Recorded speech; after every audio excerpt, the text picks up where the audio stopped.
I'm getting so used to awkward.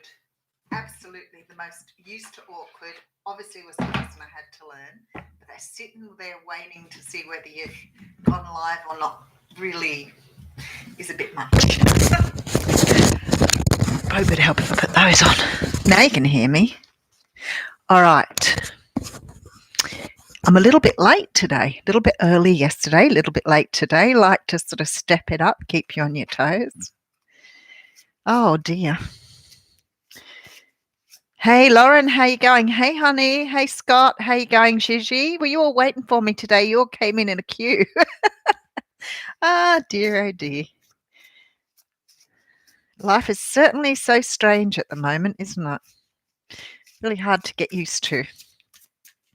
Hey Pamela, how you going? Hey Janet, how you going?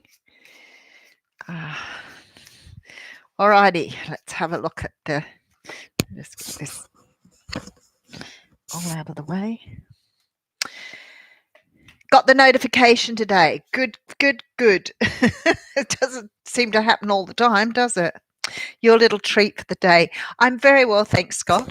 I think it's really nice. I mean, the whole idea of doing this in the first place was to sort of keep everybody, I don't know, keep everybody sort of in touch with things, because I had this sort of feeling that a lot of people would sort of get a bit out of the loop.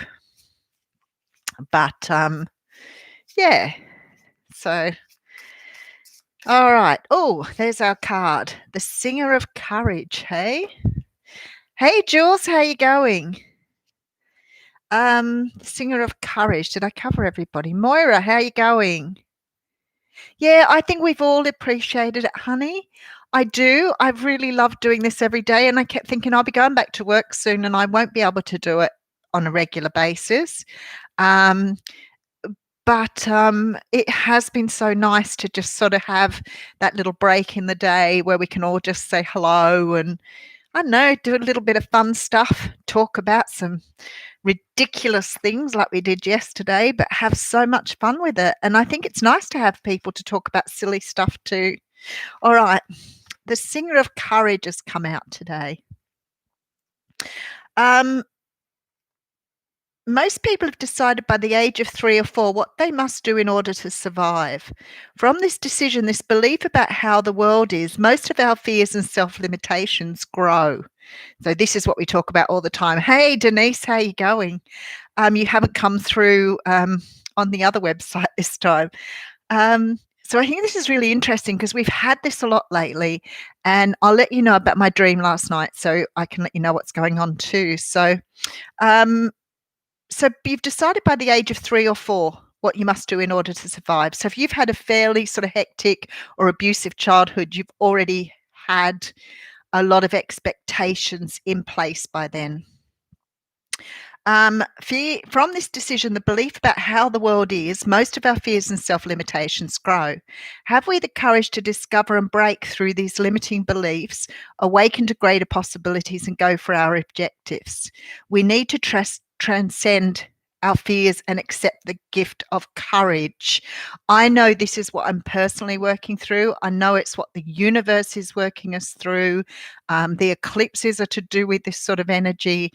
A lot of people clearing up childhood stuff that we've taken with us. So that's really interesting today.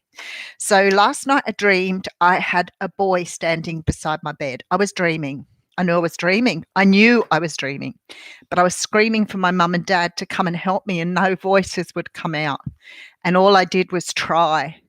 So I got up this morning, thought that was a really weird dream. I was actually quite scared in the dream. And when I got up this morning, it said something about deep-seated fears that I didn't want to face. So I know I'm there somewhere. I'm still working through it. So yeah, it's a bit weird, isn't it? Okay, so that's what we're all working through at the moment. And I know a lot of people ring in with me here. So I know that you guys are doing the same thing. I know the people I'm doing personal readings for are doing much the same. So yeah, it's the first dream I've had like that for a long time, Lauren, and I felt like a child in the dream. To be screaming out for my mum and dad. My parents, I left home when I was 15. I think my parents probably really weren't very much together before that. You know, I had my stepfather was a bit of a larrikin. He used to bring his women home to sleep with. So I don't really think I felt safe at home at any time. So to be screaming for help made sense to me. So today, to go with that and to complement that, I have the owl. And the owl talks about wisdom, prophecy, and revelation. I pay attention to my inner knowing, and secret truths are revealed to me. Now, how good spirit on this one.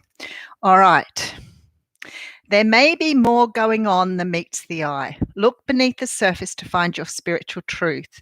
Trust that you have helpers in the spiritual realms who are aware of what is happening and sending you messages to help you find your way. You will be able to move through any challenge successfully. Be patient, pay attention, and you will recognize the perfect time to make your move for the best outcome. You are going to receive clarity in a matter that has been confusing or based on deception. So there you go. So very, very interesting. Yeah, it's interesting, isn't it? Capricorns, yeah, I think the next eclipse is in Cancer and the one after that's back in Capricorn again. So we're getting hammered this year. I don't mind. I think it's great to be working through all this stuff. I certainly look back at myself 12 months ago and think I have grown so much through doing all this work. So I have no problem in doing it whatsoever. If I leave the planet a better person, came in, that's got it. Well, not as I came in, because I came in perfect, really, as a baby. But you know what I mean. If I leave even better than what I was 20 years ago, that's got to be a good thing. So if you're being drawn to the moon, Lauren, that's quite interesting. Because the moon, of course, is in the tarot cards. In the tarot cards, of course, is about secrets being hidden by, because the moon is sort of darker, so you can't see as much. So it's sort of like that's hidden from view. That's why the moon always comes up that way. But it also represents Pisces and Cancer, which are two signs that have very, very deep emotions. So it represents them as well. So if you're seeing that there may be something there that applies to you. So which is very interesting. So maybe you're about to come to front something up. Back to perfection. Well, we'd like to think that we could get back there. But as I said, if we could get close to there, that has to be a good thing. Yeah, the retrograde coming through. So we have Mercury retrograde, I think, on the 18th, don't we? But I think we have, at the moment, it's either 5 planets in retrograde. Yeah, Cancer's all around me too, but I have a person that's a Cancer, so I always think, well, maybe that should resonate with me, but I'm not so strong on the signs. I know other people sort of like to hear the signs, but I think very often they are just the characteristics of a person rather than their star sign. But I do it. I do say it because people want to hear. So,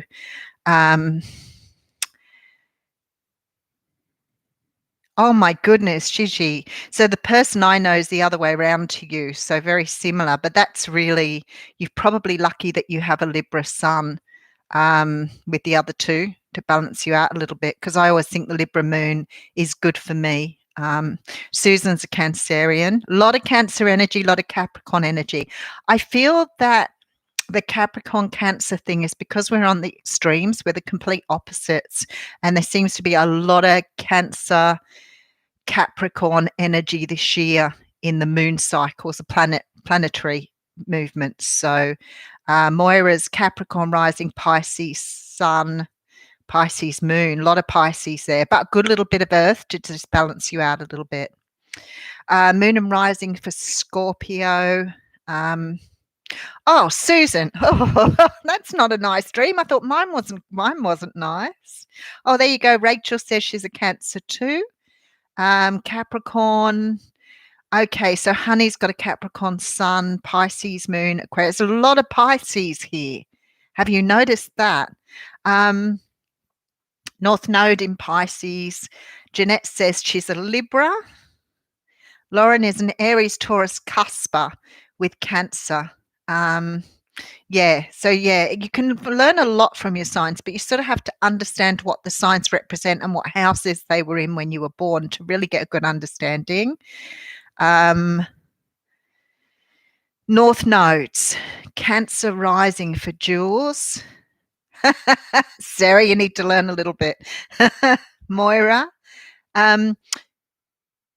My understanding is the sun is the side you, I think it's the side you show to the world.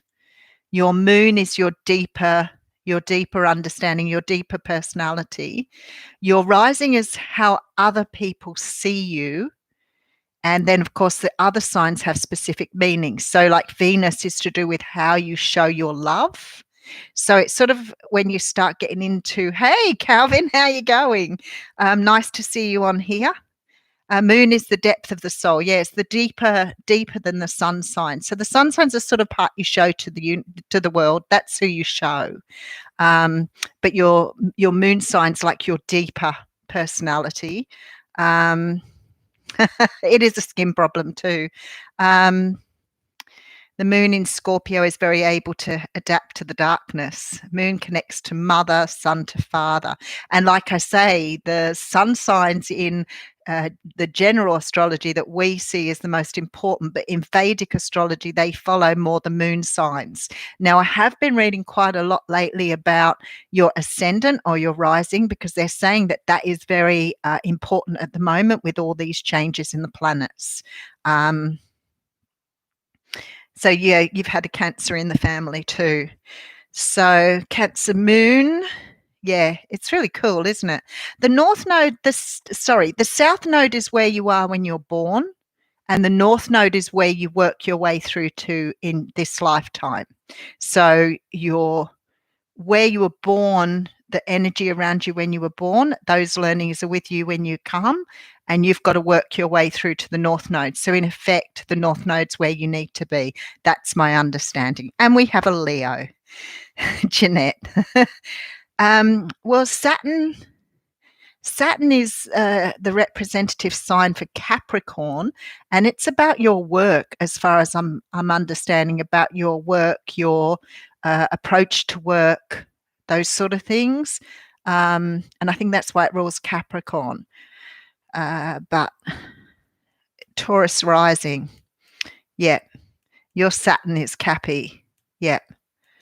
And that Saturn, if Saturn's in Capricorn for you, that's actually really, really good, because that means you're a very dedicated, hardworking person. Yes, Saturn is the taskmaster. Thanks, Moira.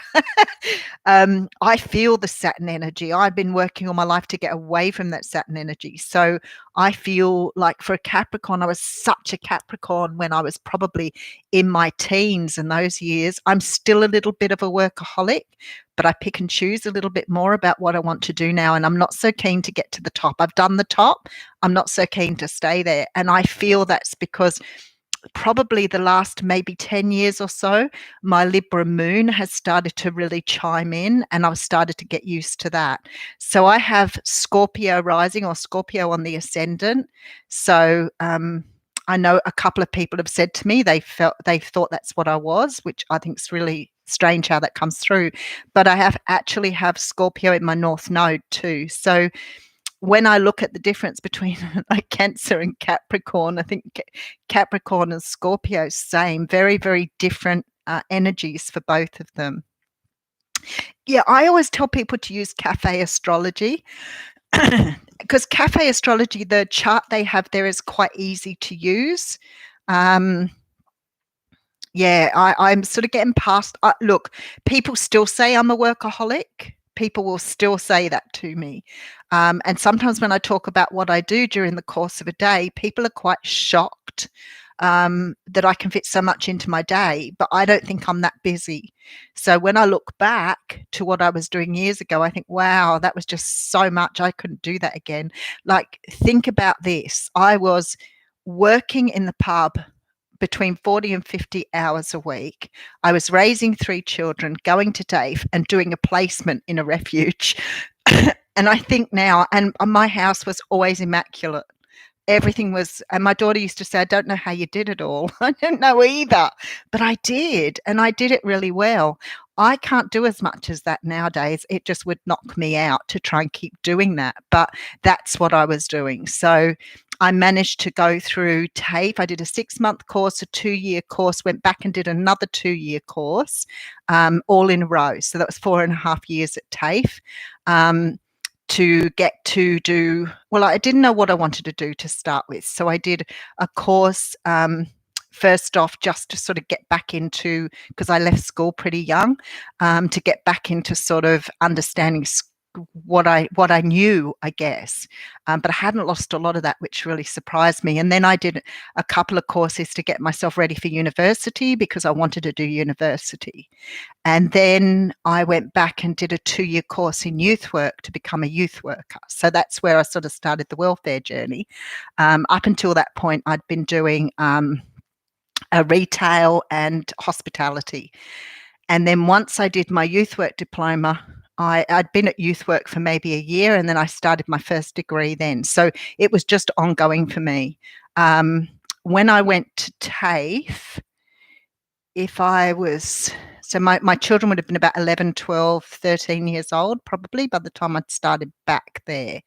So, and in order to pass through my groups, we did placements in those days. So I think for the youth work diploma, I did like 110 hours the first year and might have been 180 and then 280 hours in between all of the other stuff. Now, the really funny part was I was working in a pub then. I was doing bar work and I was working ridiculous hours there anyway, because I was scared of not taking a shift in case they sacked me. So I did everything they asked me to do. And sometimes I'd do 2 shifts in a day. And then on top of that, when I was doing the youth work, the placements, I got offered jobs at both the placements I was doing. So I was doing both jobs as volunteer to get sort of a bit of a handle on the work. So I was doing that as well. I have no idea. I do not know how I did it. I think that I managed with the kids, with school and whatever else, and most of the shifts I did in the pub were weekends and sort of afternoon into evening. So they came home and organised themselves from school. But yeah, it was very, very busy time. Honestly, Rachel, I think I look back and I think, far out, I do not know what I was doing at all. So I have a couple of, I've missed a couple of messages there. So that's what I was doing at that time. So that was sort of 30s going into my 40s there. I did psychology, social work. I started an MBA and I got halfway through and was just too much with working, because by that time I was working in operations. So I was sort of like at work all the time and it was just too hard to study. So I gave that away. But I sort of, once I got my degrees, I just went straight into management and started to work my way through. So I did right through with youth work. So I went to being a team leader, to house manager, did program manager, and did a bit of government work in between, and then came back, finished my degree, went back and did program managing in respite housing. And my first job, I had like 60 staff. First time I walked into management, I had 60 staff. And then we moved to the ACT, and I stepped into an state operations manager. I did that for a while. Did a couple of government jobs. I worked for the Prime Minister's roundtable, and did a bit of work for the Secretariat for a few months, several months. And then I went back into operations and program managing, and worked with disabilities in like home-based care. And then I moved to New South Wales. So in that time, I lived over 3 states as well. So pretty erratic gypsy life I've had. I've been doing tarot since I was a kid, honey. So I started off in my teens and probably going into my 20s, I read from a normal deck, what you call cartomancy, which a lot of people are using now on YouTube, but that's what we started with. So it just looked like an ordinary deck. And I seemed to know what the cards were. I don't know how, but I did. So I obviously read intuitively then. And I probably had my first tarot deck maybe early to mid 20s. And I got a Rider-Waite. That's where I started. Hey, Carla, how you going? Yes, so I had lots of experiences when I was young that I often talk about. So I'm quite comfortable talking about them now. They scared me a lot when I was young. And then, as I said, into my 20s, I would read for myself all the time because I wanted to learn as much as I could.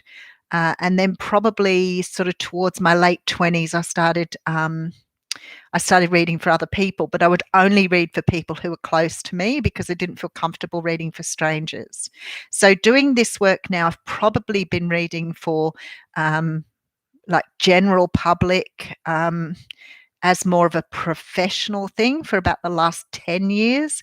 Probably the 10 years before that, I was reading for people, but not really in a professional sense. So, yeah, okay. Yeah, once you start to get the interest up and you're curious, that's really where you start sort of picking up and doing it. I don't know how old you are, but I just the Rider-Waite deck is where I know people used to have this very old-fashioned idea that you shouldn't give people tarot cards, you should pick your own deck. I watch all these people with these fancy fandangle ideas. I'm like, spirit's with me no matter what I do. I don't need to do that. They just support me. So I'm very, very lucky. I have a direct line to spirit. I don't have to worry about what messages I'm going to receive because I know that they're always there for me. But I feel like sometimes, people sort of put a lot of expectations on themselves to do things a certain way, and it's not really necessary. Spirit is going to support you to do the work because you're helping other people. But when people say to me about getting a tarot deck, I think there are lots and lots and lots of beautiful tarot decks out there. But if you're going to learn, the Rider-Waite is the most easiest one to learn because the depictions in the cards are really, really descriptive. So you can pick up a card and feel the card out. You don't necessarily have to know what it means. So I know a lot of people who read tarot who do not know the traditional meanings of the tarot deck. So some of it is very, very intuitive, but you've got to sort of absorb the pictures. So the numbers, the colors, and the pictures themselves all have messages. So really cool to start with the Rider-Waite. If you pick up some of the other decks, like some of the ones I might read from, some of them have different things representing the main four items on the tarot deck. So you'll have pentacles in the traditional tarot, but it might be represented as crystals or I don't even know, hats, whatever somebody's replicated that with. And when you first start doing it, it becomes very, very confusing. But once you know the Rider-Waite, then you can apply that easily to other decks then. Oh, that sounds cool. On Labyrinth, I take it. Everyday Witch Tarot's pretty good deck too, yes. But some of them still stay with the traditional sort of meanings of the cards, but then some decks will actually take you away from the traditional, and the author or the designer or whatever you like to call them gives them their own meanings, and that can be a little different again too. So you really do need to rely on your intuition a lot, but you've got to trust the messages that are coming through. And that was probably the hardest thing, is the actual trusting the messages, because when you first start receiving, you're sort of like, is that what they mean? And sometimes spirit will show you in a way that's a little bit left of center, and you're like, I don't know what that means. And in the end now, when I'm reading for people, I just say, oh, they're showing me this. What does that mean? And if the person says, I don't know, I have to just sort of put it aside, because sometimes I don't know what they're showing me either. But sometimes it's so cool when you mention something to someone and they know exactly what you're talking about, and yet to you it seems so convoluted or strange. So it's pretty interesting. Yeah, I've got a couple of Ciro Marchetti decks. Yeah, it would be tricky, Rachel, with that going on. Yeah, I've got quite a lot of tarot decks now, but I still buy decks and I don't resonate with them. Like, I'll use them, but they don't really, they don't feel good to me, so I don't always use it. I can read for myself very, very easily now, although I do still doubt a little bit the messages coming through. Yeah, so some of them, King of Swords, is that what you're asking me, Lauren? The King of Swords represents the air sign, so he is often representative of a Libra, Gemini, or Aquarius. But as his character, the King of Swords upright can be different in every deck. So always check out where his sword is, because if he's holding his sword high, then he's communicative. But if he's got his sword down towards the ground, sometimes he can be a little bit cold. He can represent some of the more cold, like he can represent a doctor with the sword, or he can represent somebody who uses communication in his work. Now, if the King of Swords comes in reverse, I don't read reversals because I get the energies anyway. But if he comes in reverse, he often represents a narcissist. So there's that very cold, non-communicative energy where somebody may be holding back and not speaking. So if you're dealing with someone who's cold and not talking, very often the King of Swords in reverse will come out. Do the moon cycles have effects with tarot readings? They have an effect on me, Calvin. I can't sleep during a full moon. I don't seem to go into a deep sleep. I sort of do this sort of like flitting through the night on a very light sleep, but no, not really. But it may change the energies coming through. If the moon's different, if it's affecting people. So say with an eclipse, if it's affecting you in the area of relationships, then that may come through in the general energies of the cards.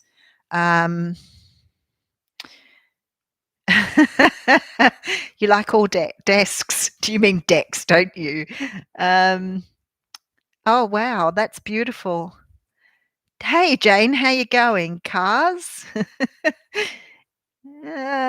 Moon him the world. What? The Knight of Swords is your stalker card lately. Yeah, the Knight of Swords is someone who needs to talk to you, but it may not be talking. But it's usually somebody coming in to have a conversation with you. And the Knight of Swords, people often see him as being sort of a bit brutal with his words too. So it sometimes can mean somebody is going to sort of land something on you that may not be terribly comfortable. But he moves pretty quickly. Oops, spat. He moves pretty quickly. It's possible, definitely, Moira. That's why I said you don't really know. When you're doing a general energy, it's very difficult to see where the energies sit. When you're doing a personal reading, you have a lot more direction. But even so, there are times when you pick up on energies that may not be quite right. So that sort of sometimes is a little, you got to sort of work through with the person a little bit on that one.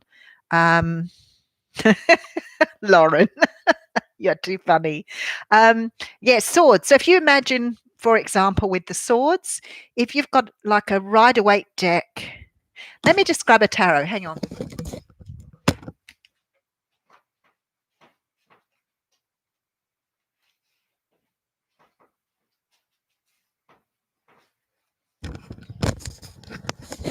Okay, let me give you a little. I should have probably bought 2 tarot decks over so you could see the difference. The Temperance card, see, is very often sort of always shown the same. In the Temperance, in the traditional tarot, she's got one foot in the water and one foot on the land, which implies that she's trying to seek a balance between her emotions and her grounding. But most of them show her using fire and water to mix together. So you see here, you know, she's mixing the water together here. But it's not as clear. As I said, a Rider-Waite deck, which I haven't got one up here at the moment, but I'd show you. The Five of Swords in this deck here, there's a good example. The Five of Swords in this deck. So we see someone with this, the guy here has got all the swords and he's giving one to someone else here. This person looks like, you know how the knights used to have a knight errant? It looks like he maybe is knight errant that he's sharing that with. But in the traditional tarot, he's got all the swords and everybody's walking away from him, which always gives rise to the fact that you've won something. You've got all these swords, you're feeling really smug about it, but you've got nobody to celebrate with because everybody's walking away from you. So it's sort of like doing something, getting a great deal of pleasure from it, but not having anybody to celebrate it with. Or it does sometimes make you feel that the person might be a bit selfish with all the swords. Let's find one that looks a little bit more like the here. Let's use a King of Wands. Now he's the coolest king of the lot here. They always say that he represents the fire signs, right? But predominantly a Leo. Okay, he's always the good-looking king, the attractive, charismatic one. He's very often a leader. He can show up as business manager, so someone who's in charge of things. But he's always the attractive, charismatic, hot and sexy king. The Star card, there you go. That's sort of pretty traditional, really. It's not sort of straying too far from that because it's about healing. It doesn't really show so much the healing on here. Healing, faith, trust, destiny. So, and this one's nice. See, in the traditional tarot, they've got those knives all in their back.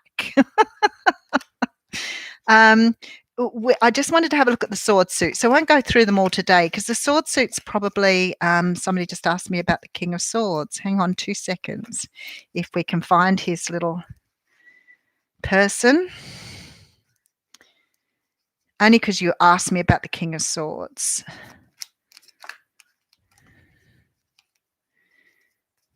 Okay, well, just hang on a second. I've got an idea. Let's just give you a bit of a... Actually, the King of Pentacles is very sort of like, you know, you can see by his energy what sort of person he is. He very often comes out as the husband because he's the provider. He likes to work for his money. He finds money attractive. But he holds his pentacle like he really couldn't care less, doesn't he? Like he doesn't really have an attachment to that pentacle. The Queen, look, she's sort of the wifey person. She likes all her earthly pursuits, as I say, but she's not really too fussed about the pentacle either. So even though they like their money, they're not making it the be all to end all. The King of Cups is quite sort of, I think he looks like he's probably not playing for the same team here. he's very foppish, let's say, a little bit theatrical. So that's how he looks in that deck. King of Swords. Hang on a second. So I've got King. I was going to find the Knight as well. Let's give you a little lesson on the swords. There he is. Okay. Now, so the pages are only messengers. They're never a card of action. They're a message coming through. He's saying something, Lauren. I'm not quite sure whether that's what it is. King of Wands is Aries. There you go. Now, I always see the King of Wands as a Leo, but, you know, sometimes we see things very, very differently. Yeah, I always look for the Emperor for Aries. But anyway, I'll go through these. The Page of Swords here. See, he's got his sword up high. So he's coming in with a message. Now, the thing is with the Page of Swords, he's also about research. He's also about sort of digging around and learning things. He likes to use his mind. He's not a man of action. So he's not going to do anything with that learning. He may use it for messages or whatever else, but he's got the reputation of the stalker. So when you see this card, you know that someone's watching you or somebody's keeping an eye on you. Why? Because he's a researcher. So if he comes up in your reading, very often he's keeping an eye on things. Yeah. The thing is, Moira, the tarot came a long time before star signs, and someone applied the star signs to them afterwards. So it's changed over the years. When I was young, the moon was Cancer, always Cancer, and now people see it as Pisces. Some of the other cards too now are seen as star signs, and that's why I don't introduce them all, because it becomes so confusing to introduce every card as a star sign. So I've sort of backed off a little bit with the star signs. The Knight is the card of action. And see, he's got his sword held really high. He's ready for battle. That's why sometimes people see him as more immature with his communication. He's coming rushing in to communicate, but he's much more erratic because he's rushing. So it sort of gives the indication that he may not have thought out what he was going to say. So he's just going to deliver. And sometimes you see the horse is in a sort of a bit of a gallop here. So it's sort of very fast action, quick talking, and sometimes very immature delivery. The Queen in the upright is beautiful. She's just delightful. She's very good with communication. She's very articulate. She delivers things really well. But you can see by the way she's got a sword halfway. So what she's saying here is, I'm okay for you to talk to me, and I'm happy to receive, and I'll talk back. But if I don't like what you're saying, I'm quite happy to cut you out and move on. She's very articulate. She has a great sense of humour. She's fair, just. She has a sword, so she's a fair and just person. Ups like this. Not a nice person at all. In fact, I think her in the reverse is probably the nastiest card in the deck. Why do I feel that way? Not really sure. But when she comes out upside down, I see a woman scorned. I see the bitterness, the spitefulness. I see the anger. And for some unknown reason, if she comes out in reverse, she often represents someone who's trying to create problems or cause trouble.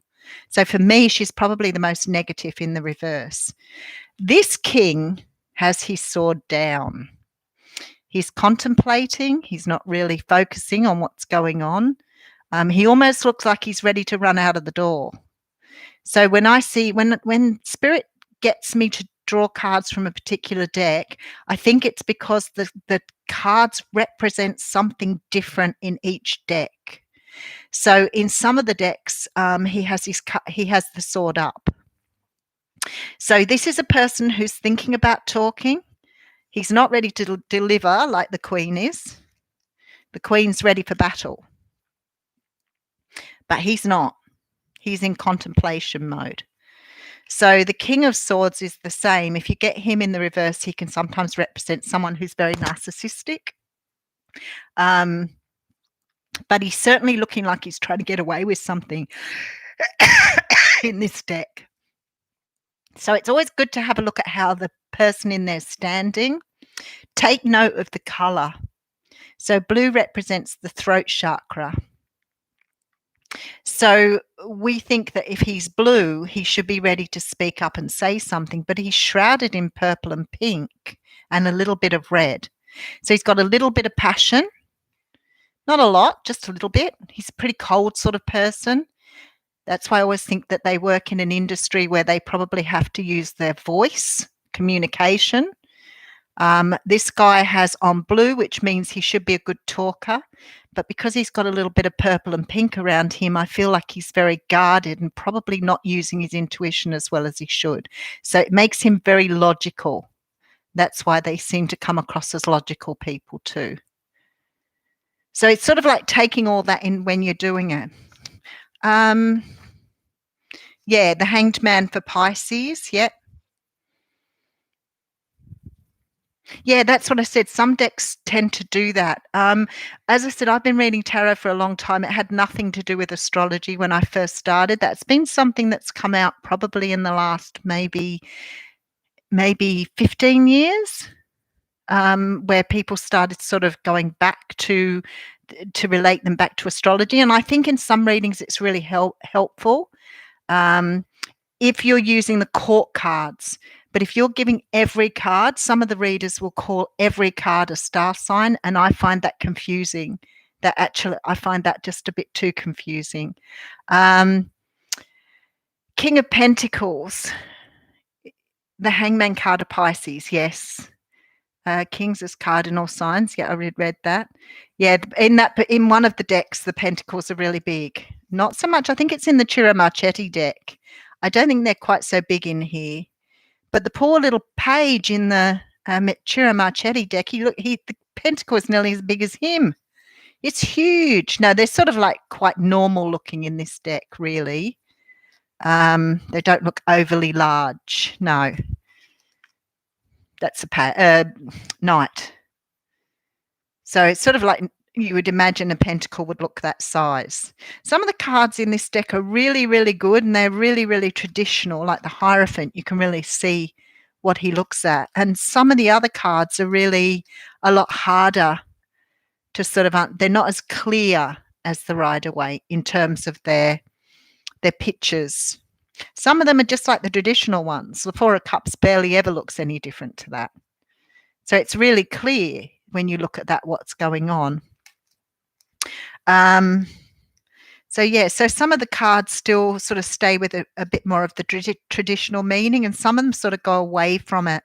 So when people are learning, I always say to them, try and use a Rider-Waite deck. It's really easy to learn from to start with. I've used the After Tarot quite a lot too, and someone got me the Before Tarot. Oh, Sarah, who told you that? That's not true. So not true. Of course, size matters. I'm like 5 foot, nearly 5'7". That makes it really. I'm quite tall. If I put on high shoes, I'm like 5'10". I'm formidable in shoes. So I don't know. It's just one of those things. And then of course you get all the cards together, and then of course the cards. Hey Rebecca, how you going? How tall are you, Queen of Water? The Moon, the Magician, and the Sun. Beautiful energy there. I like that. Are they all upright? That's what I'd be asking.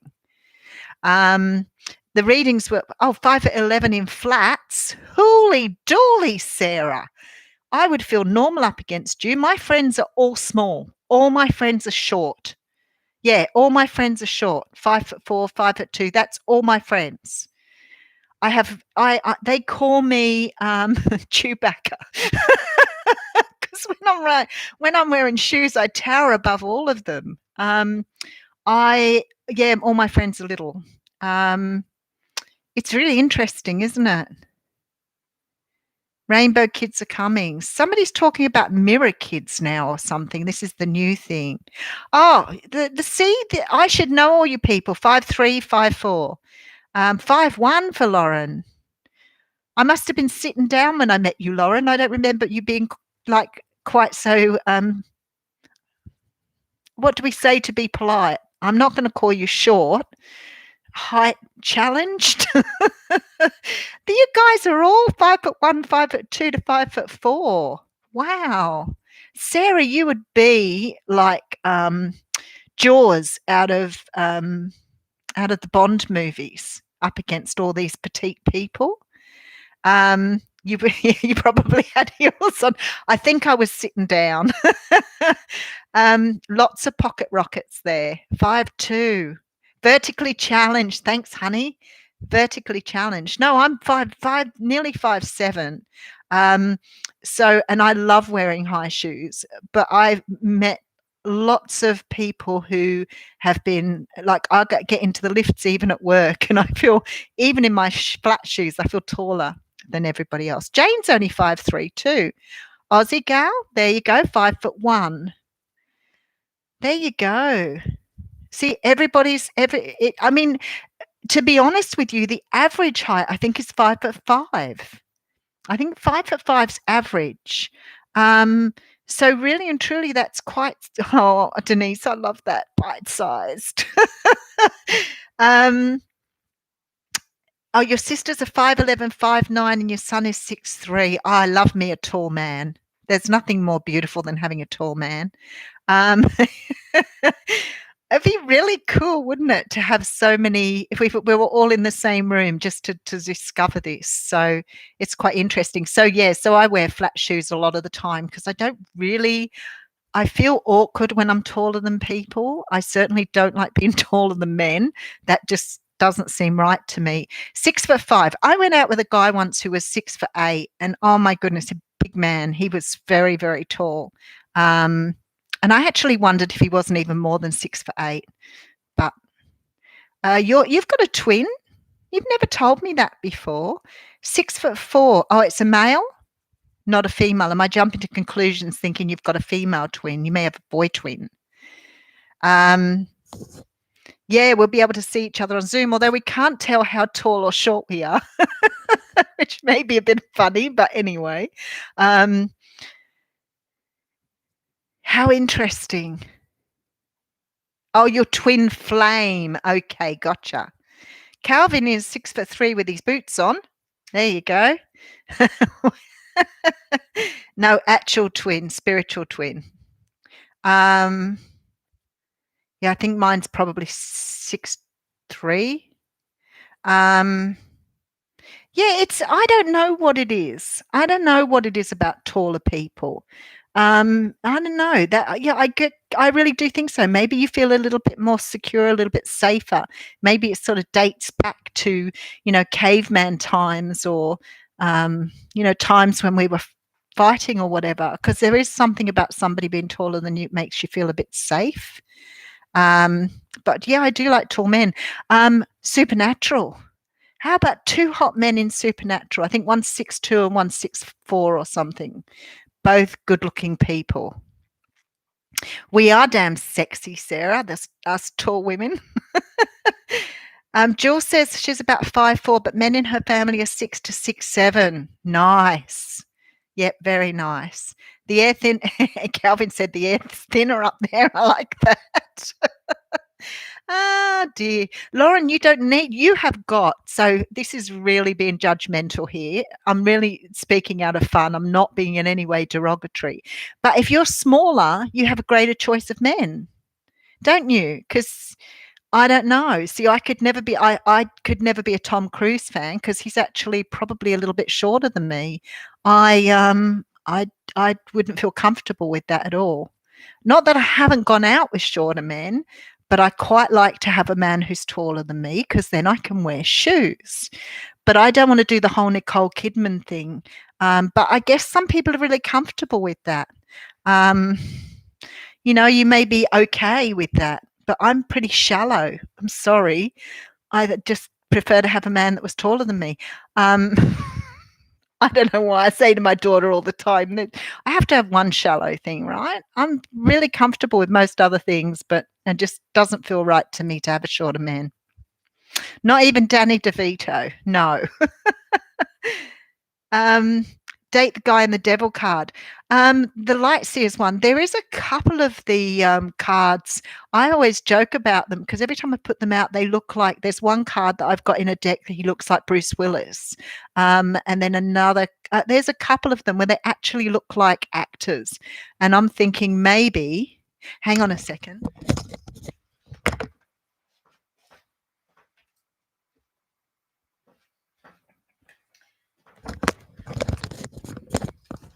I don't think they're in the Arcanum Tarot, but we'll have a look. I was thinking about it afterwards because I thought this is pretty good. See, the Two of Wands in that is pretty much like the traditional card. They're beautiful. They're a bit shiny. There's a guy that looks like Jake Gyllenhaal in one of the pictures here.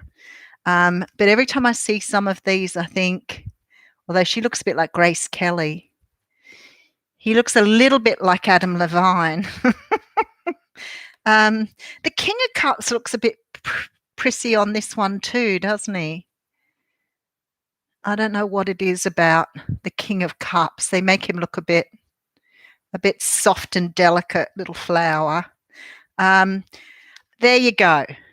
Look at the size of his pentacle. I mean, seriously. And then when you see that the Queen's beautiful. in the cups. Let me just have a look at something. Always when you're trying to wade you through, that's the devil in that card.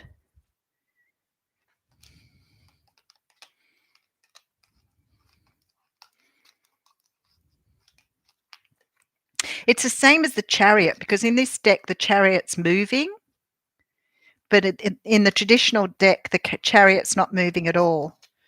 Nobody's falling out of that tower either.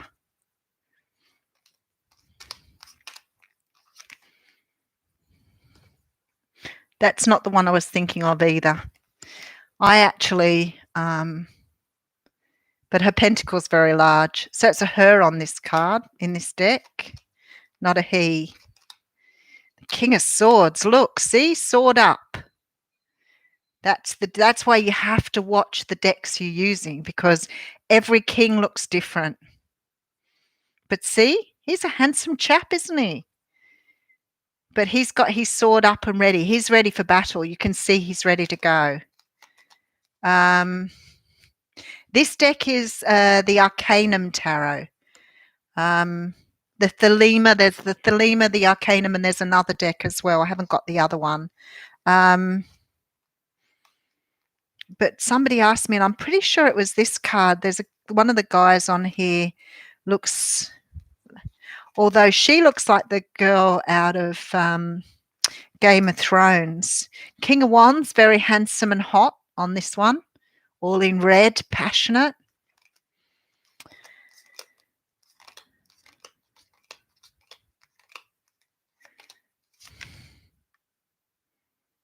Go on, say it.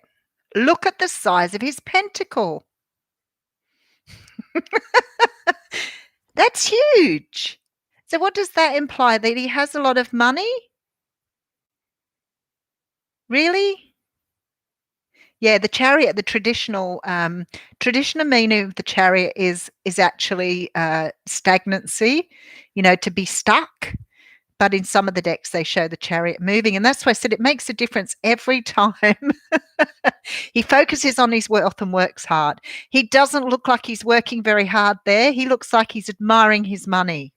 So he definitely focusing on focusing on money here, definitely. The Two of Pentacles girl looks like she's going a bit crazy. She has crazy eyes. But I do like her tights. I would wear those tights. But it mustn't have been the deck I was thinking of, because when you said that to me, I remember, look how handsome the Emperor is. But I love his clothing. That sort of gives the right balance of everything there. Okay, so I'll have to have a look and see what card it is that has one card in it that looks like it might be. Oh, hang on a second. What's the name of that deck? I know which deck it is. I'll try and remember to bring them out tomorrow. They are beautiful cards. The only thing is with these, the Arcanum and the Thelema Tarot, is they sort of wear out pretty quickly. Something like the Connolly Tarot here, like that's been used quite a lot and it's still in really good nick. But some of the tarot decks are very flimsy. So especially doing them like I do, that's why I change all the time, because they get little nicks out of the corners. And then I'm devastated, especially if I've built a relationship with them and they start getting a bit tatty. He is very proud of the size of his pentacle, Pamela.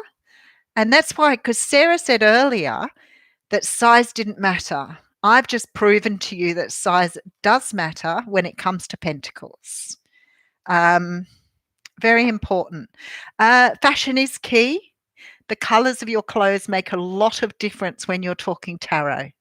The colours you're wearing, so important in the tarot deck, just to get an idea of what you're talking about. But yes, they're very beautiful cards. Snap.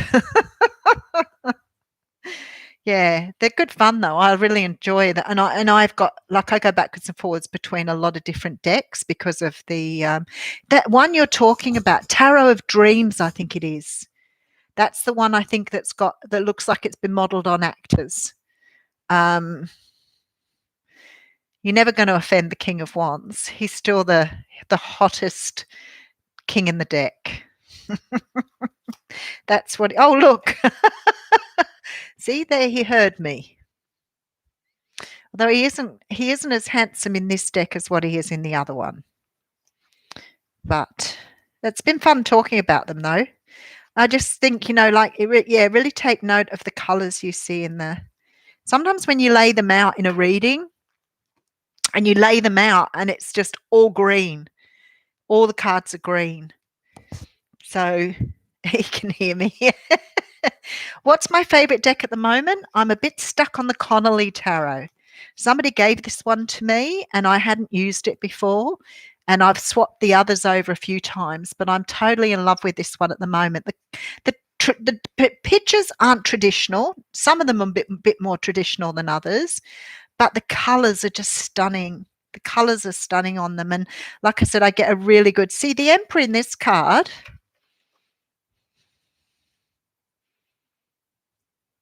See, you saw the Emperor in that deck, and look at him in this deck.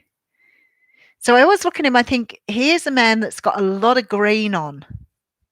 So the green represents the heart chakra. But he really does look like he's probably quite smart. He looks a bit nerdy, really. Whereas in most decks, he's quite red and quite passionate and quite handsome. Now let's just go back to it.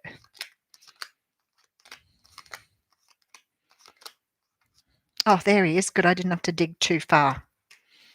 This is why it sort of makes a difference with the tarot decks. Look at that. So, I mean, he's probably been depicted as, the Emperor should be, because he's supposed to be knowledgeable, well-educated, master of ceremonies, head of a community, well-respected, all that sort of stuff. But I don't know. There's something just really nice about this one. But look at the red and the purple and the gold. So it does make a lot of difference which deck you use. He is commanding. Chakra wisdom. Yeah, it does look like he's about to do that, doesn't it? So my favourite deck at the moment, if I were to go back, I like the Everyday Witches Tarot, which somebody mentioned here. I think it's a lovely deck to use. I'm still a big fan of the traditional Rider-Waite. And my original deck is a Rider-Waite deck, but it's only small. Because when we started using tarot cards, they weren't very big at all. And then all of a sudden, everybody was making them really big. And now we've gone back to sort of like a normal size card.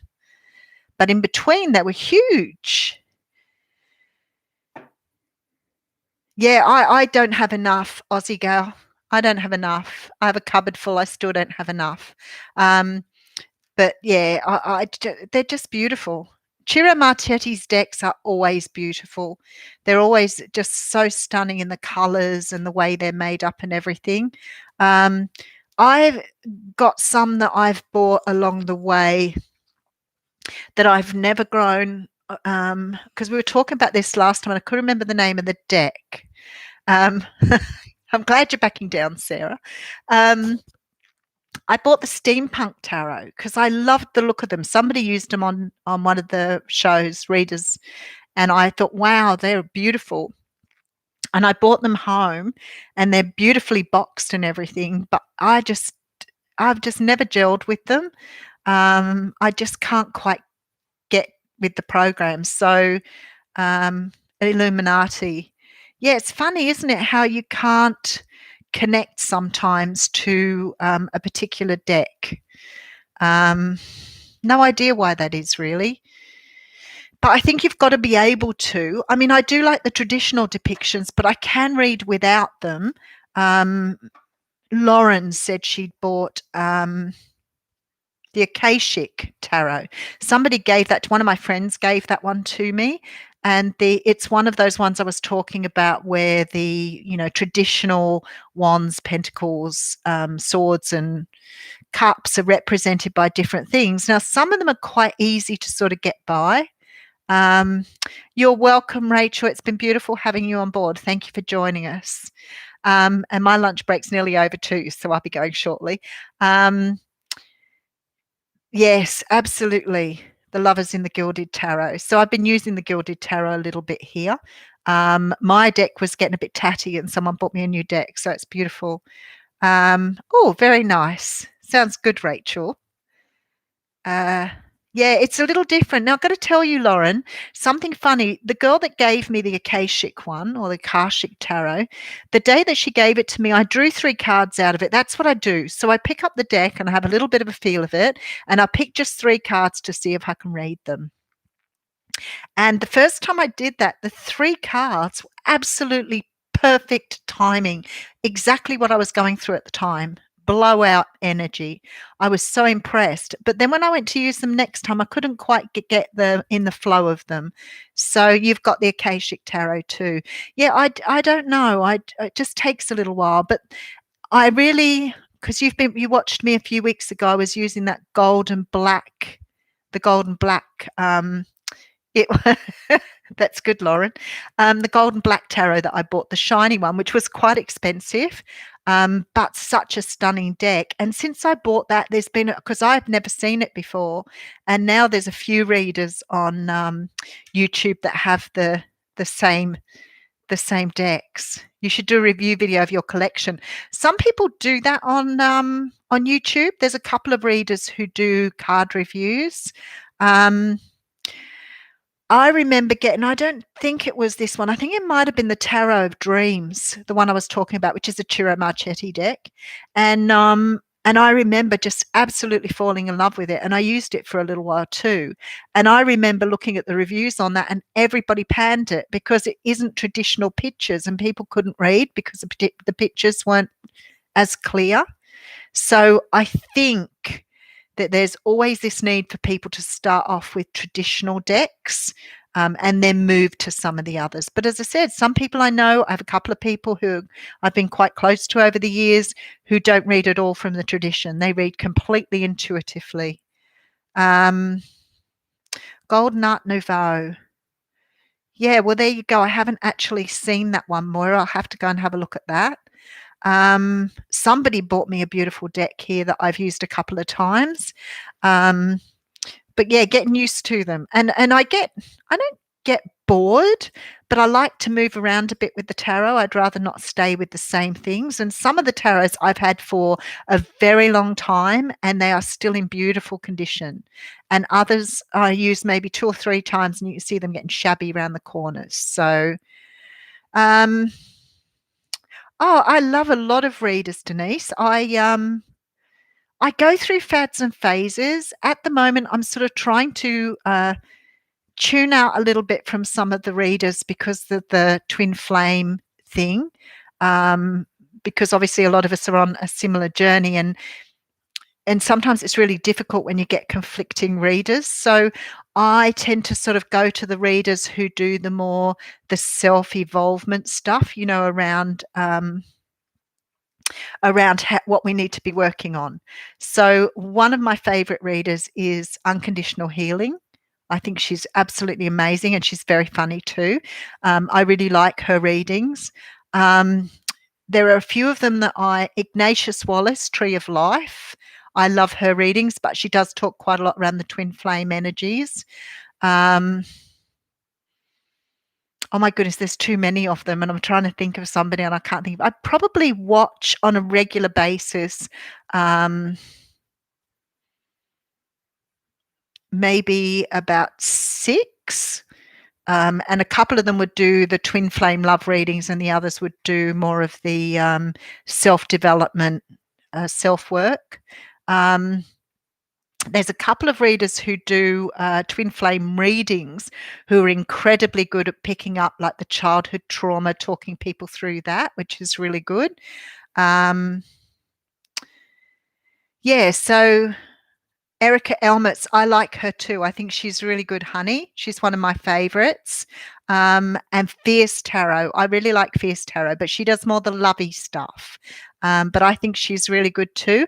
Now, the other thing I feel, and some of you may be able to relate to this, is the readers I was watching when I first started watching YouTube, probably maybe 4 years ago. They were very low readership at that time. They didn't have a lot of visibility, let's say that. And I feel like a couple of them, when they got really popular, lost something in their readings that I didn't relate to anymore. So I probably am watching very different readers now to who I was watching back then.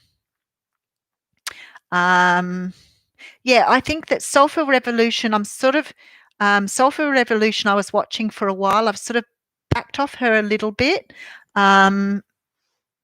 But not because, as I said, I sort of go in and out of the readers a little bit. So I probably have a good half a dozen I watch. And then I sort of, I'll go off readers for a little while and then I might come back and watch them later. But there are a few readers that I've stopped watching because they're anti-Capricorn and they're very, very spiteful towards Capricorns when they're reading. And that sort of, I don't find that works really well. Now, there are a couple of good new readers coming through. So I think I've talked about Mystic Redbird. She's a New Zealand girl. She is really good, but mostly talks love readings. And there's another reader coming through who does pick a card readings, who's very good, called the Hermit Tarot. She's Australian. Very, very accurate, but both do more the twin flames, lovey-dovey stuff, but both are very fair in also bringing in the self-work and improvement, self-improvement, which I think is really important. It's no good telling someone that they've got, that they're not working the right way or they're approaching something the wrong way if you're not going to give people the tools to work with that. So I think that's really important. Yeah, see, there you go. I'm glad you said that because there's 2 or 3 readers I absolutely loved. And I've got to tell you, most of the readers on YouTube are Capricorns, a huge deal of them. But I had a couple of Conscious Evolution. Yeah, she's really cool too. I like her too. There were a couple of readers that I absolutely loved that started getting into putting down the Capricorns when they were reading. And there's some of the stuff around Capricorns that I felt was really out of place. It really wasn't correct, but I'm not about judgment. And it just made me feel a little uncomfortable that they were trying to bash people. And I didn't like it at all. So there are some great readers who are Capricorns. I'm just trying to think of somebody the other day said she was a Capricorn. Scarlet Phoenix, I think that's the girl's name. Lucky Seven I watch.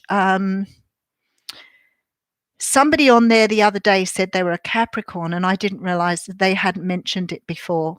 The thing is, I mean, it's all very well to say Capricorn, but like I said, some Capricorns may really be far more aligned with their moon sign than their sun sign. So sort of giving someone a hard time for their sun sign doesn't make a whole lot of sense to me, because everybody's different depending on what background they have. But I'm glad you agree with me, Aussie girl, because I found that a little, I don't know, disappointing maybe. Yeah, I agree with you, Rebecca. I think that it could be their own personal views, or they may have someone like a relationship that's gone wrong. Golly, if I was panning everybody that I'd had a relationship with, I don't think any of you'd watch me. Joking. Queen of Water, Queen of Cups. I love her. The Queen of Cups. Thanks, Queen of Water. The Queen of Cups is beautiful. She's maybe Swedish or Danish. Her readings have always resonated with me. She's amazing, but she doesn't get readings up very often. And there's another woman who does very different readings, and I watch her every now and again. Yes, That's exactly what I'm talking about, Shiji. I don't think it's necessary. So I sort of go through, I find sometimes if people start to get a little bit judgmental or a little bit derogatory towards people, I don't watch them for a while. I come off them for a little while. I might go back and check them out later. I did exactly that. Um, just not so long ago with somebody where I went back to have a look and thought, no, they're still being really judgmental. And I don't think that's the right thing to do. You don't judge people. It's not right. I'm sorry. Um, there seems to be, for example, I'll give you an example. There's a lot of stuff in the moment in people's readings coming up about third party relationships. Now, if you'd have taken me back to before I started reading cards, I would have been very, very opposed to that. I always had this idea that, you wouldn't talk about people cheating on people. It was just wrong. But since I've got involved in this business, I realized that there are a lot of people in our world who are in very, very unhappy relationships. I'm not condoning it. Please don't think I'm condoning it. But I do know that there are a lot of people who've got stuck in relationships with people and have fallen in love with other people. Now, I don't think now that that's what I thought about years ago. This is honest to God truth. I used to think no matter what, it was the wrong thing. But as I've got older, I've learned and I've seen, and it's hurt me to see people I know and people that I love in relationships that are just not very nice at all. And for whatever reason, they can't move on from them. And this, I'm talking family as well. I'm not condoning going and finding someone else. I don't condone that. But I would not make a judgment on a person who chose to do that for whatever reason. Because a lot of people won't leave their relationships because of their financial obligations, because they're still stuck in financial situations or emotional situations or family pressures that they can't seem to work their way from because they get very stuck in their egos and they don't go after what their heart truly desires. And it's a big push from the universe for people to see what they love and go after it rather than settle for something that they're not happy in. It's very karmic, Queen of Water. Because what's happening is we're teaching people that you don't have to be restricted by the ego. The ego is nothing, and marriage is not always a sanctified union. It's not always a beautiful thing for people. I have seen people in violent, aggressive, negative relationships, and I want to see them get out of them. But it's heartbreaking seeing them work themselves trying to get out of something. And I've recently had it with a family member. It's not a nice thing, but at the end of the day, it happens. It happens. So when people start talking about third party relationships, there are people that bombard you on there, and start getting really nasty with you. And I'm probably going to offend a few people today, I've no doubt. People get really offended by it, but it's a realistic thing. I'm sorry. Whether or not I'm speaking out of school is irrelevant. It's real. It happens. Now, there are people out there who can't settle into a commitment, and very often those people have had very traumatic childhoods. Again, not making excuses for anybody, but they have difficulty committing to people. It's a realism. It happens. So when people, yes, Moira beautifully put, life is messy. And I feel that for some unknown reason, people judge people for that. And that's not fair to judge if you don't know the story. Yeah. Well, that's the same thing, Lauren. Some people just don't, they're not able to commit to one person. And we can have this argument about, are we supposed to commit to one person? Are we monogamous, whatever? Are we supposed to be that way? Who knows? We're all trying to find out, aren't we? And I figure the same thing. If your relationship isn't working, for most of us, we move away. And it's still not easy. I left my kid's father with 3 children who were very young, and it was the most difficult thing I've ever done, but certainly the best thing I ever did for myself and for those children. I've seen people who are religious that get beaten from one end of the room to the other every day of their lives, and they will not leave the relationship because they're religious and they believe that they've made that commitment, so therefore they have to deal with their fate. So I don't know. Yes, Bridget Rao is good, Sarah. I like her too. So most of you are agreeing with the readers that I watch too. So that's really good. And I get it. I do. I think some people are incredibly amazing about moving away from beautiful. I love the way sometimes you phrase these things. Aussie gal, this system we are part of doesn't help. Couples build up assets, etc., and then it's a fight to pull it apart. Also, we have more and more one-sided court system that hands a lot of it to women. Absolutely. I watched a guy who had 3 children, who looked after his children all the time, was the major breadwinner, had a huge job, worked ridiculous hours supporting his family. His wife met another person. She moved. She took the 3 kids away. He barely had visitation rights, and she got 95% of their assets. It was totally unrealistic. And I saw, but you know what? People lie. People lie in court. They talk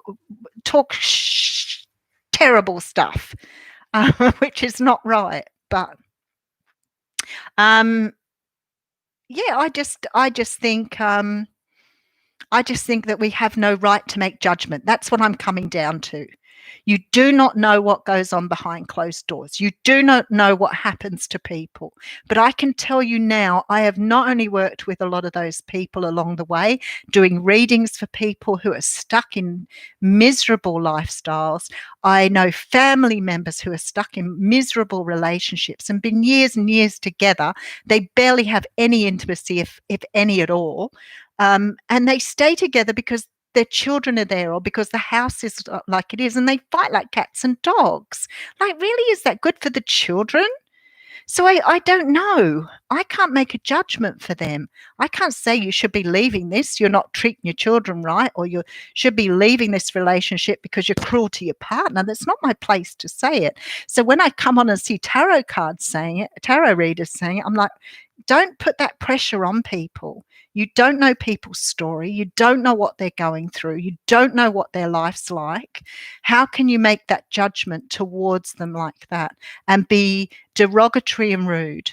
It's actually quite horrible. So, yeah.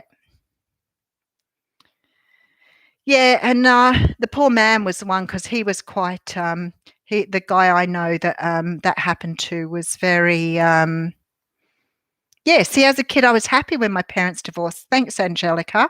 I think that sometimes having your parents in a very loveless relationship can't be nice for children either.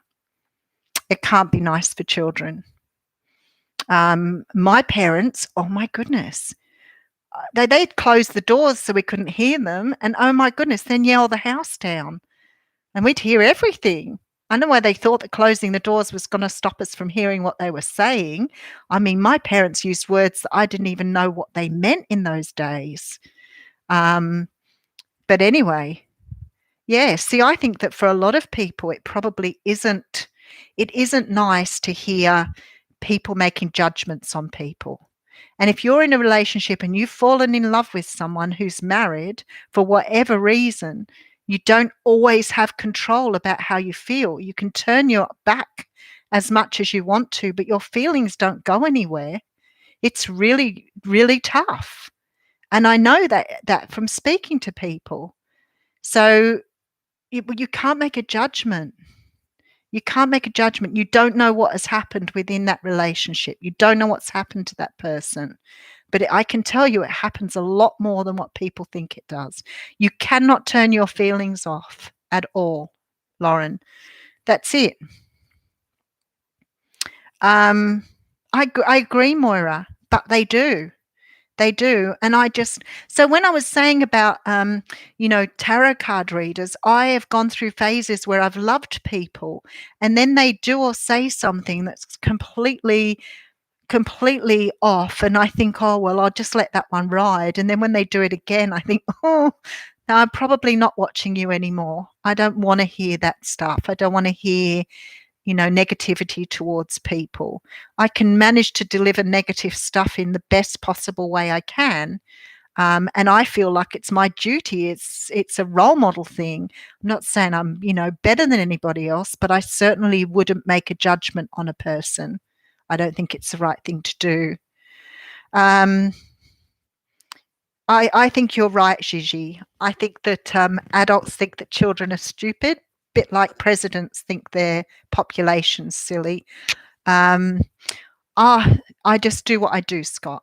And that's just from my personal approach. I think that we have a responsibility. We're delivering stuff to the general public. Why would you give someone a hard time because they've fallen in love with someone they shouldn't have fallen in love with? That's pretty awful, isn't it? Incredibly biased and try not to be because my mother dated mainly married men. The thing is, there is how would you put it? That's a commitment thing, okay? So if you want to have a greater understanding, it's probably not nice, but a greater understanding of that is you can have relationships with people and not have commitments if they are already in another commitment. So maybe your mother had trouble with commitment. And very often commitment comes back to childhood attachment. So it's sort of complex, but there's often a reason for it. Alice Tarot, yeah, I like Alice Tarot. I think she's very good. I don't watch her all the time, but I have picked her up a few times. And I agree with you, Queen of Water. I think we grow in and out of people. Ali Tarot's good. Yeah, she's very down to earth. Very, very good reading, straightforward, direct readings. But as I said, I go through times where I watch certain readers, and then I'll come back and sort of, maybe watch different people for a while just to have. Sorry, Lauren. You remember asking your mum why sex was so special if her friend was having it with everyone? That's hilarious. Absolutely hilarious. That's really funny. Kids are funny, aren't they? Kids are really funny. I remember when I was young, this young couple, they were a friend of my ex-husband, and we were over their place, and he'd come in and said he couldn't find his cigarettes, and someone said, what do they look like? And his daughter turned around and said, they're in a clear plastic bag and they're green. Dead giveaway. Oh, too funny. That's true story. That's so funny, Lauren. Thank you for giving me that laugh. That's hilarious. I think it's really funny. Yes, I agree. I agree with you, Aussie Gal. I think that, some of those things are very difficult for children to understand. Especially around those things that sort of we don't talk about quite so readily. For example, the sex thing, because it's not the sort of thing that you talk to your children about, until they have a greater understanding, other than the basics that you give them. So when they hear or see something that doesn't fit well with them, it's very difficult for them to understand emotionally. Especially you have your kid come home and someone's mentioned some sort of act of physical act that's happened, and your child walks in the door and says, Mummy, what does this mean? And you're like, you really aren't even old enough to understand what I would have to explain to you. So let's just distract you for 5 minutes and we'll talk about it later. Let's have some ice cream. Yeah, exactly. But I think the kids sometimes have, I remember teaching my children when they first started asking questions about, how babies are made. And there were a lot of books and videos around, and I know a lot of you kids, I like that, honey. There was books, where do I come from? So a lot of you people would probably be the same age as my children. and they had these books and these videos out called Where Do I Come From? And they were absolutely beautifully written. Everything was in there, but it was done in such a way that was quite gentle that your children could ask questions and you found it comfortable to answer them. But the problem was when you have 3 children in a house and there's an age difference between the 3 of them, you can't disclude one. So the older ones may have a bit more understanding of what's going on, but the youngest one might not understand it quite so well. So that poses a little bit of a problem too. I like that. He's been revolutionized. That's cool. I'll see you, Hayley. Have a great day. Yeah, I mean, I learned most of the stuff I learned from my friends, and I remember going to my mum and saying something about something. I don't remember exactly what I asked her, but I remember her sex talk with me was don't kiss boys. That was it. That's all I got. Um,